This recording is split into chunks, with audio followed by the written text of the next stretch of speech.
Bienvenidos a nuestros videos de filosofía. En este caso vamos a estudiar a un pensador muy diferente a los filósofos tradicionales. Vamos a ver a lo largo del video por qué. Como vemos en pantalla vamos a hablar de Émile Durkheim. Les cuento que Durkheim nace en Francia, vamos a ubicarlo aquí, nace en entonces en el año 1858 y muere en el año 1917. Y decíamos que es un pensador diferente porque Durkheim fue considerado uno de los sociólogos, es decir, Durkheim fue un gran sociólogo francés que de alguna manera cambió para siempre la historia de la sociología. Pero vamos a descubrir, vamos a ir viendo a lo largo de nuestro video las premisas principales de su pensamiento desde el aspecto, como decíamos, sociológico. Sigamos. Además les cuento que, de todas formas, estudió filosofía en el año 1882, se recibe de licenciado en filosofía. Y bueno, esto es más o menos un repaso por la vida de Durkheim, porque lo más interesante es su pensamiento en sí que veremos a continuación. Vamos a destacar las obras. Las obras principales serán La división del trabajo social, obra de 1893, Las reglas del método sociológico, obra que estudiaremos en el presente video, de 1895, y su gran obra El suicidio, de 1897. Vamos entonces, una vez que hicimos este repaso, a conocer su filosofía, mejor dicho, su sociología en este caso.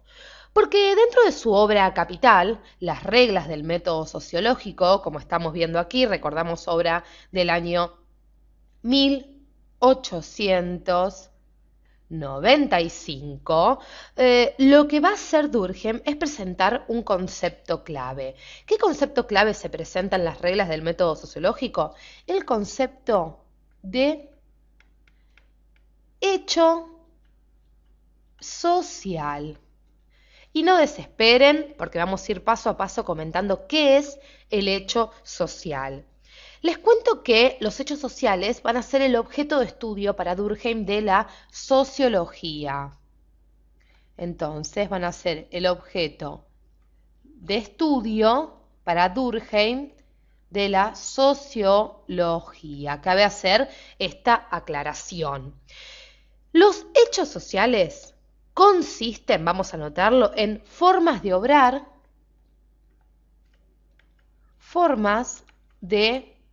obrar, así como también formas de pensar,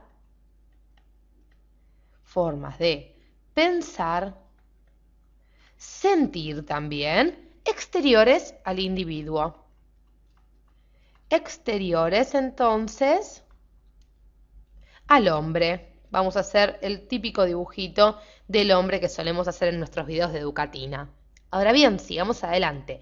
Vamos a indagar un poco más sobre esto de los hechos sociales. Dijimos entonces que un hecho social es una forma o consisten en formas de obrar, pensar, sentir, exteriores, importante eso, al individuo. Un hecho social es toda manera de hacer y están de alguna manera para que ustedes se puedan guiar, dotados de un poder coercitivo e imperativo. Entonces podemos poner, poseen un poder imperativo, así como también coercitivo. Sigamos adelante para que ustedes puedan entender esto. Porque lo que dice Durkheim es que estos hechos sociales poseen un poder imperativo y coercitivo en virtud del cual se imponen a los hombres, les guste o no. Entonces, los hechos sociales se nos imponen. Así directo nos dice Émile Durkheim. Nos guste o no, los hechos sociales, debido a su carácter imperativo y coercitivo, se nos imponen, nos guste o no a nosotros los individuos. Los hechos sociales, además, vamos a hacer un breve espacio, queremos mantener aún las características, los hechos sociales tienen su sustrato en la sociedad. Vamos a ponerlo aquí. Tienen entonces su sustrato en la sociedad. Y de a poquito a lo largo de este video vamos a ir descubriendo, completando esta idea de los hechos sociales. Entonces, tienen su sustrato en la sociedad. Y una característica fundamental que nosotros nombramos anteriormente es la exterioridad que tienen con respecto a las conciencias individuales. Nosotros dijimos que los hechos sociales eran formas de obrar, pensar, sentir exteriores al hombre. Entonces, esta característica de la exterioridad que tiene con respecto a las conciencias individuales, es decir, a cada hombre, es muy importante, porque esto es lo que le permite a Durkheim diferenciar los hechos sociales de los fenómenos psíquicos. Entonces, vamos a ponerlo aquí, que la exterioridad de los hechos sociales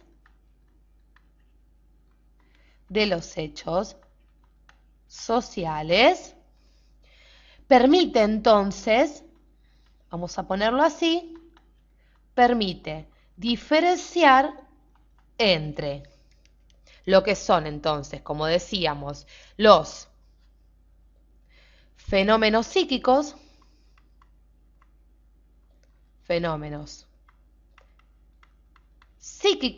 y a su vez los hechos sociales en sí. Vamos a poner la diferencia, los hechos sociales. Y vamos a completar aún más esta idea de la diferencia gracias a la característica que poseen de su exterioridad.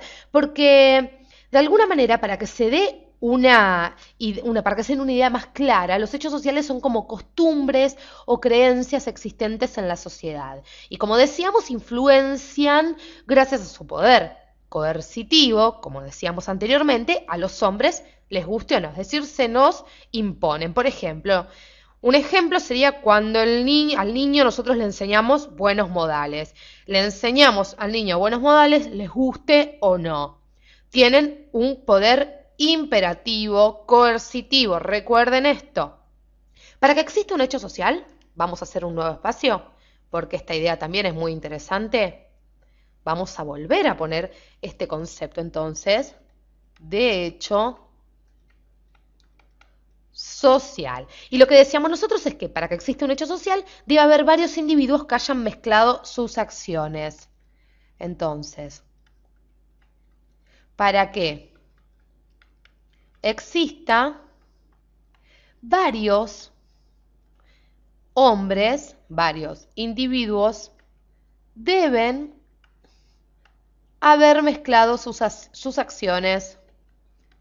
Haber mezclado entonces sus acciones.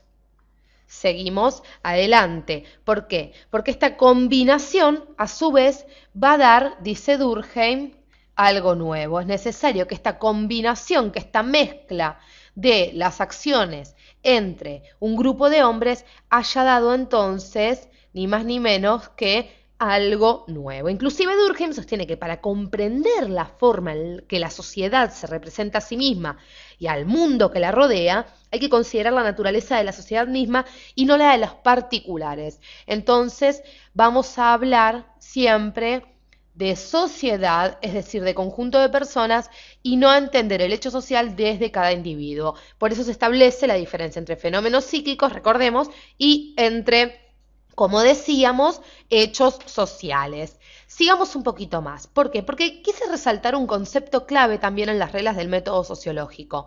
El concepto de institución. Ahora vamos a ver por qué. Les cuento que, como nosotros pusimos aquí, se llama institución a todas las creencias y modos de conducta instituidas por la colectividad. Es decir, por un grupo de personas. Entonces, ¿por qué nosotros quisimos destacar este concepto de institución? Porque, gracias a esto, Durkheim nos va a decir que la sociología se puede definir como la ciencia de las instituciones, de su origen y de su funcionamiento. Muchas gracias por acompañarnos hasta aquí. Esperamos que sigan viendo nuestros videos en Educatina de filosofía, de historia, de biología y todos aquellos en los cuales estén interesados. Gracias.